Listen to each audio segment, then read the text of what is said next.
তারেক রহমানকে বিদেশে যেতে হলো, জীবন রক্ষার জন্য অনেকটা বলা যেতে পারে বিদেশে যেতে হলো, কিন্তু তিনি লড়াইটা করে গেছেন। এবং এই লড়াইটা করতে যেয়ে আপনি 14 সালের নির্বাচনের পর তাকে কিভাবে আবদ্ধ করা হয়েছিল, বাইরে যেন না যেতে পারে সেই জন্য কিভাবে করা হয়েছিল, এটা আমরা সকলেই জানি, যে বালির ট্রাক দিয়ে আরও অন্যভাবে। এবং অবরুদ্ধ থাকা অবস্থায় তিনি তার কনিষ্ঠ পুত্রের মৃত্যু সংবাদ তাকে পেতে হয়েছে, বিদেশে মারা গেছে। তো একজন নারীর জন্য, যিনি 36 বছরে এই সন্তানদের অবলম্বন করে তার জীবন শুরু করেছিলেন, সেই রকম সন্তানদের মধ্যে একজন মৃত্যুবরণ করলেন, আরেকজন বিদেশে থেকেছেন, কিন্তু কি দৃঢ় মনোবল নিয়ে তিনি পরিস্থিতি মোকাবেলা করেছেন।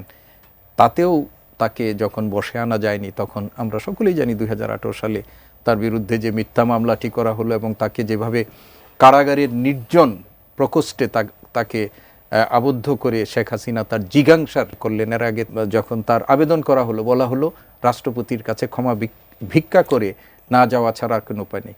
সেই সময়ে তিনি তার মানসিক দৃঢ়তার পরিচয় দিয়েছেন।